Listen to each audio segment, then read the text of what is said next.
I was waist deep in my own lake water cool, sun high, mind off everything when I heard the squawk. "Frederick, that's a violation of Section 14B. I turned slowly, pushing the wet hair from my face. There she was, Dolores Cartwright, chairwoman of the Brookhollow Lakes HOA, self-declared guardian of all things miserable. "This lake is on my property, Dolores." I pointed to the dock, the shore, the boathouse, all mine, deeded, surveyed, and paid for. "That doesn't matter," she snapped, marching down the hill in her wedge sandals like she was storming Normandy. "The HOA owns recreational rights to all communal bodies of water. You didn't submit a swimming authorization form." I stared at her, blinking. "A what?" She pulled out a clipboard. "Per our bylaws, page 32, subsection C, unauthorized use of water features incurs a $1,000 fine. You're making that up." "I most certainly am not. The board approved it last month." "It was in the newsletter." "You mean that 20-page propaganda packet you stuff in our mailboxes?" She scribbled something. "You have 30 days to pay or we'll place a lien." I stared at her, stunned. She walked off like she'd just won a lawsuit, heels clicking against my dock. Now, I'm not the kind of guy who looks for fights, but I'm also not the kind of guy who rolls over when someone tries to rob me in broad daylight, especially not in my own backyard. What Dolores didn't know was that, while she was busy trying to run this place like a dictatorship, I'd been quietly managing the only access road into the lake area. She assumed it was HOA property. It wasn't. It was mine. I bought it 4 years ago when the developer sold off unclaimed parcels. Nobody paid attention back then. I walked back toward the house, dripping wet and already sketching out my next move. If Dolores wanted to play games, I'd play back. But I'd play smarter, and I'd play to win. The next morning, I sat at the kitchen table with a mug of bitter black coffee, flipping through the old property plat maps I kept in a fireproof box under the stairs. I found what I was looking for: parcel 17B, the access road that every single resident used to get to the lake. I'd bought it dirt cheap from the original developer when he was liquidating leftover lots, and I'd paid the taxes on it every year since. No easements filed, no right-of-way granted, just a strip of gravel road legally mine. I grabbed my keys and headed down to the county recorder's office. It took about an hour to get the certified copies I needed, but when I walked out with that folder in hand, I already knew how I'd be getting my $1,000 back and then some. By early afternoon, I had a sign company out there with a custom order. Private road. Access by permit only. Contact for fee schedule. I installed it right at the entrance, with a locked drop box bolted to a cedar post. I didn't need to block anyone, not yet. Just let the message sink in. I also dropped a copy of the new permit application form I'd drafted inside the HOA's community bulletin board. It listed a flat fee of $5,000 annually for lake access via the private road, with discounts only for residents not affiliated with the HOA board. Predictably, it took less than a day for Dolores to come stomping up the drive. This time, she wasn't alone. She brought along a suit. Probably their lawyer. "You can't do this," she said, voice sharp enough to slice drywall. The man beside her adjusted his tie. "Mr. Langston, I represent the Brookhollow Lakes Homeowners Association. Your sign constitutes obstruction of communal access. We're prepared to file an injunction." I handed him a copy of the deed. "Be my guest. But unless the HOA's been paying taxes on this land under my name, you're trespassing." He flipped through it, eyes narrowing. Dolores peered over his shoulder, her jaw tightening. "You see that part?" I pointed. "No easement, no public access granted, and I've got the county's certified stamp right there. You've been using my private road for years without a formal agreement. I'm just formalizing it now." Dolores opened her mouth, but I cut her off. "And before either of you start quoting HOA bylaws, let me remind you those don't override property law." The lawyer folded the document carefully. "We'll have to review this with our board." "Take your time," I said, leaning against the post. "But in the meantime, the permit fee stands." And just so we're clear, unauthorized access going forward will be treated as trespassing. I've already spoken with the county sheriff. They left without another word, boots crunching angrily over the gravel. I watched them go, then turned back toward the house, already thinking 2 moves ahead. That evening, I got a call from my neighbor, Tanya, the one who ran the local vet clinic. She'd seen the sign and wanted to know if it applied to everyone. Only to HOA members, I said, flipping the steak on my grill.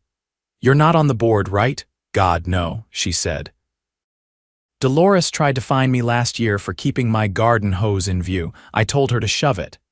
Then you're good, I'll waive your fee, just fill out the form for record keeping. So you're really doing this?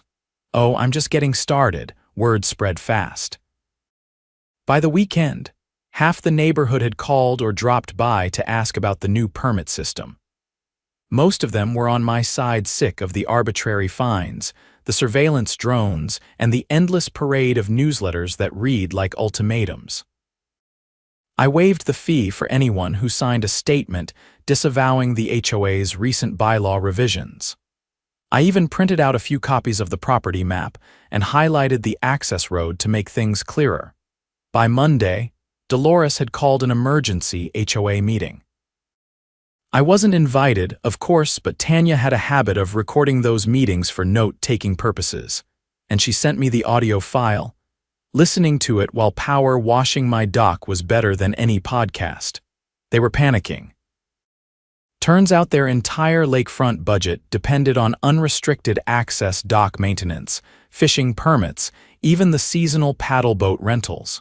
Without guaranteed road use, they were dead in the water. Literally. One of the board members, Kent, suggested offering me a settlement to rescind the permit fee. Dolores dismissed it immediately. We don't negotiate with extortionists, she hissed.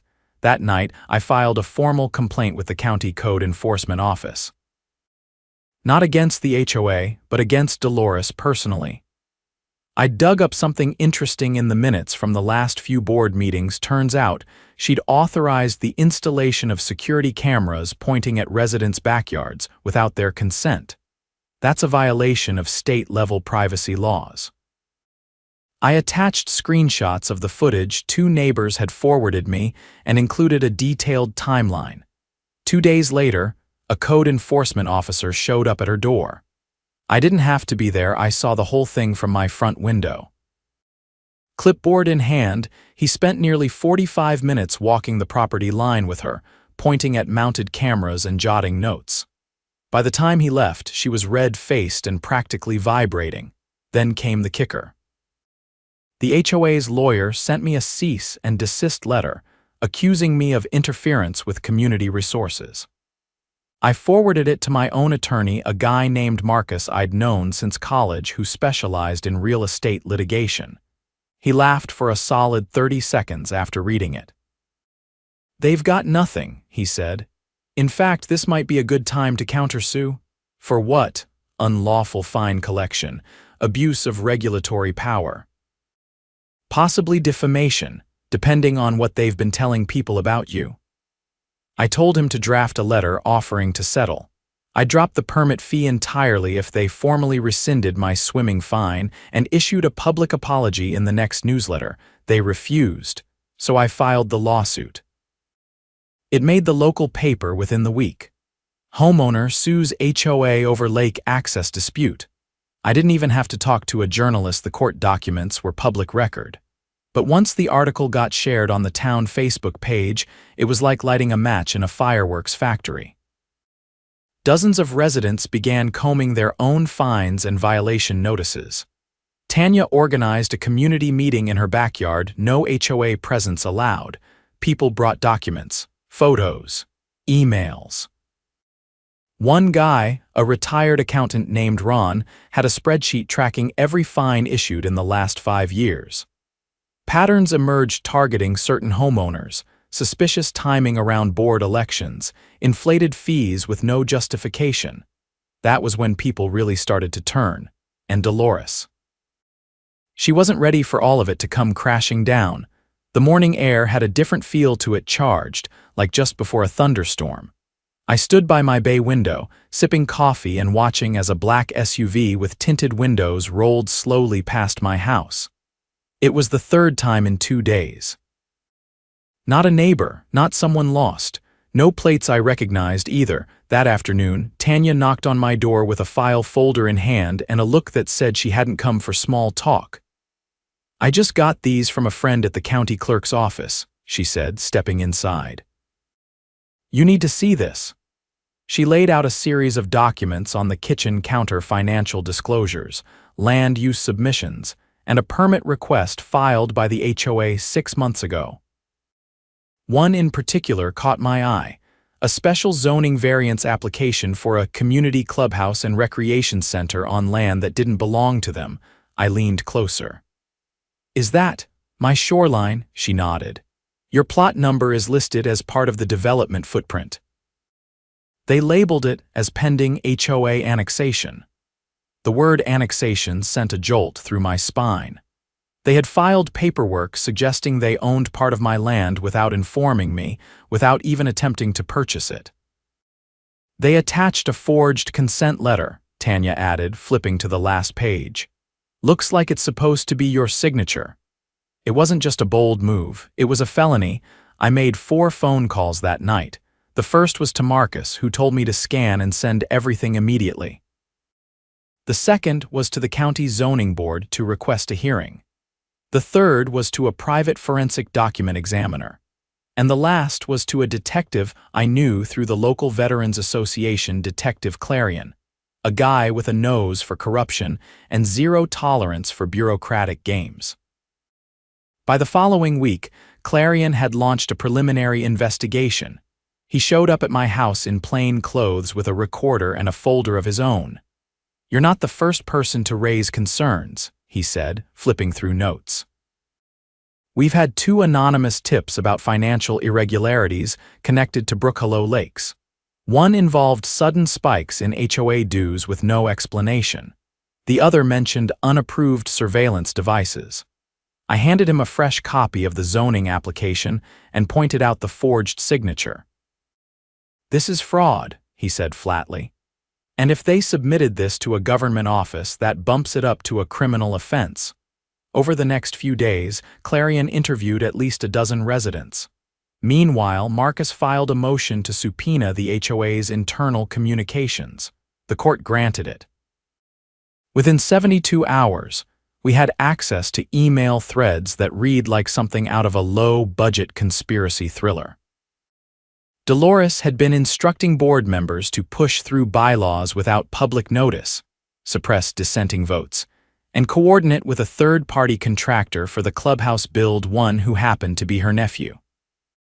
The signatures on multiple land use forms were suspiciously similar, all allegedly from non-board residents. 5 of them were from people who had moved out years ago. That was enough for Clarion. 2 unmarked vehicles rolled into Brookhollow Lakes the next morning, and plainclothes officers entered the HOA's main office, which, ironically, was inside Dolores's guest house. They walked out with 3 laptops, a desktop tower, and 6 boxes of documents. Dolores wasn't home. Word spread that she was at a conference in Tampa. Convenient. In her absence, the rest of the board held a closed-door session to reorganize leadership. But they weren't expecting what came next. The county issued a cease and desist order on all HOA operations pending the investigation. All fines, fees, and permit requirements were suspended. The HOA's bank accounts were frozen, and the zoning board voided the clubhouse application, citing criminal misrepresentation. That evening, Tanya hosted a backyard gathering again. Only this time, it wasn't just neighbors, it was reporters, a city council rep, and even the assistant district attorney for the county. I stood at the edge of the patio, talking with Ron, the retired accountant who'd uncovered the fine patterns. He handed me a printed spreadsheet with new data. "You're not going to believe this. They issued over $80,000 in fines in the last year alone. Most of it went to the same contractor account, the one listed for the clubhouse construction." "Money laundering?" I asked. "Looks like it. The ADA took copies of everything." She thanked us, then said something I wouldn't forget. Most HOA cases don't go this far, but this is going to court. The next morning, I woke to find a county-issued notice tacked to Dolores's front door. In bold red letters, it read, "Under investigation, do not remove." Her camera system had been dismantled. The contractor's trailer parked behind her house was towed away. Still, I wasn't taking chances. I installed a second set of motion-triggered cameras around my perimeter and upgraded the locks on the boathouse. Tanya helped organize a neighborhood patrol schedule, not as vigilantes, but as witnesses. Everyone wanted accountability now. Everyone had a story. One couple had been fined for keeping solar lights in their garden bed. Another family was charged $200 for inappropriate mailbox color. A retiree had been threatened with eviction over a flagpole that was supposedly too tall. All of it arbitrary. All of it part of Dolores's campaign to control every inch of the neighborhood. Then a break came. Clarion called me late on a Thursday. We got the forensic report back, the signature on the zoning form, not even close to yours. It was traced over a printed name. He didn't say it, but I could hear the satisfaction in his voice. Forgery charges are coming, and based on the financials, we're adding wire fraud and conspiracy. The court date was set for 3 weeks out, but Dolores didn't wait that long. She returned to Brookhollow on a Sunday evening wearing oversized sunglasses and a scarf, trying to slip back in unnoticed. She didn't make it to her front door. 2 sheriff's deputies intercepted her on the sidewalk. She didn't resist, but she also didn't say a word. Just stared straight ahead as they read her the charges. The neighborhood was dead silent. No one cheered, no one clapped, but every porch light on the street was on, watching. With the HOA leadership suspended and the investigation widening, the county appointed a temporary oversight committee made up of actual residents. Tanya was voted in unanimously. Ron took over finances. I declined an official role but agreed to act as an advisor, especially regarding land use regulations. The permit box at the Lake Road? I left it up for 1 more week, then took it down. Permanently. Access returned to normal, but with one change, a posted notice that read, "Lake entrance is private property. Respect the space, enjoy the view." I never cashed a single permit check, the $1,000 swimming fine wiped clean. The HOA was ordered to issue a formal apology not just to me but to every resident fined unlawfully over the past 2 years. Restitution payments followed. Some were small, others were substantial. Dolores. She faced a trial, pleaded guilty to multiple counts. The final sentence included probation, mandatory restitution, and a lifetime ban from serving on any homeowners association in the state. Brookhollow Lakes changed after that. People planted what they wanted. Kids rode bikes without getting stopped. The newsletters became optional. HOA meetings were streamed online and open to all, and me. I went back to swimming in my lake. No clipboard, no fines, no nonsense, just water, sky, and peace earned. A week after Dolores's arrest, the neighborhood felt different not just in atmosphere but in rhythm. Lawn mowers weren't being timed. No one was photographing garbage bins. For the first time in years, people actually waved at each other without watching their backs. But even as the surface calmed, the deeper mess hadn't stopped unraveling. Detective Clarion called me early Monday morning. "I need you to come down to the station," he said. "We recovered something from the HOA office you'll want to see."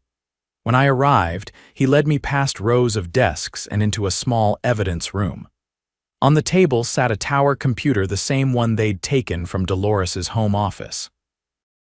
Clarion pulled up a folder labeled Maintenance Logs. "Except these aren't logs," he said, scrolling through. "They're surveillance records." He opened a file. It was a series of still images zoomed in shots of backyard gatherings, people barbecuing, kids playing. Each one had a date and timestamp. Some had names attached. I spotted Tanya, Ron, and even my own niece during a weekend visit. "There's no legal reason for these to exist," Clarion said.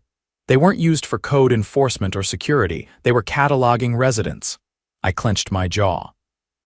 Why, control, Clarion said. But that's not all. He pulled up another folder marked Compliance Strategy. Inside were email drafts between Dolores and her nephew, the same contractor listed on the clubhouse project. The messages discussed how to inflate violation counts before board elections, target vocal residents, and reroute funds into maintenance reserves that bypassed financial reporting. She used the HOA as a personal ATM, Clarion said. But the worst part. She filed insurance claims for fake storm damage, then split the payouts with her nephew. How much? Over $150,000. My stomach turned. Clarion closed the folder. We're adding insurance fraud to the charges. The DA's office is preparing a broader case now. The next day, I met with Marcus at the county courthouse. He drafted a motion to dissolve the HOA entirely on grounds of systemic abuse, financial malfeasance, and criminal conduct by leadership. It was unprecedented but not impossible. With enough resident support, the county could revoke the charter and transfer community management to a neutral administrator. We needed signatures. 75% of the neighborhood by Friday. We had 86. The petition was delivered to the county commissioner's office that afternoon, and within 48 hours, a hearing was scheduled. The commissioner's boardroom was packed when the day came, standing room only. Reporters lined the back wall, and a news van idled outside. The walls buzzed with whispered anticipation. When our turn came, Marcus stood before the panel and presented a timeline of abuses. Financial spreadsheets, surveillance photos, forged documents. He ended with a single sentence. This association no longer serves the community, it exploits it. The commissioner leaned forward. And you're asking for full dissolution? Yes, Marcus said. And appointment of a temporary trustee to manage the transition. Clarion testified next, confirming the criminal investigation and pending charges. Residents took turns as well. Each story more absurd than the last: fines for wind chimes, threats over Christmas decorations. One man even cited for having a wheelchair ramp that didn't match the neighborhood aesthetic. The panel deliberated for less than an hour. The HOA charter, the commissioner said, is hereby revoked. Applause erupted, not loud or wild, but stunned, like people had forgotten what hope felt like and were just now remembering. The next month was a whirlwind. A county-appointed trustee named Marla took over administrative duties. She was a retired city planner, sharp, fair, and completely uninterested in power games. She held open office hours at the community center and spent her first week returning improperly collected fees. Meanwhile, Dolores's trial date approached. The DA offered her a deal: plead guilty to fraud, forgery, and illegal surveillance and avoid a lengthy sentence. She took it. Sentencing happened quietly, but the details became public. 5 years probation, 200 hours of community service, and over $200,000 in restitution. Her contractor nephew wasn't so lucky. He got 18 months in county jail for his role in the insurance scam. The restitution fund was divided among affected residents, and for many, it covered years of unjust fines. Tanya used hers to expand her vet clinic. Ron donated a chunk to the local school's art program. I used mine to install solar panels on the boathouse and threw a lakeside block party. No permits, no fines, just food, music, and neighbors finally free to enjoy their own lives. One evening, Marla stopped by my dock carrying a folded lawn chair. "Mind if I join you?" she asked. I gestured to the second chair. "Be my guest." She sat and looked out over the water. The lake was still, moonlight stretching across its surface like a silver ribbon. "You know," she said, "I've worked with communities all over the county. I've never seen one take back control like this." "I think we just got tired of being pushed around," I said. She smiled. "That's what makes it work. Not the rules, not the documents, the people." I nodded, listening to the soft sounds of frogs and crickets. "Will the HOA ever come back?" I asked. Not unless you want it to, she said. And judging by the petition I saw, that's not likely. The weeks rolled on. Fall came, and with it a sense of normalcy. The lake stayed open. The signpost stood empty, no longer needed. People planted what they wanted, painted what they liked, and for the first time in a long time, nobody cared what color your shutters were. I kept the deed to the access road, but changed its designation in the county records from private to communal, with a clause that it could never be claimed by any governing association again. The old HOA newsletter rack. Tanya repurposed it into a free library box. Kids dropped off comic books, mystery novels, and even a few old board games. Every time I passed it, I smiled, because it wasn't just about removing Dolores or dismantling the HOA. It was about reclaiming the neighborhood itself, and we had.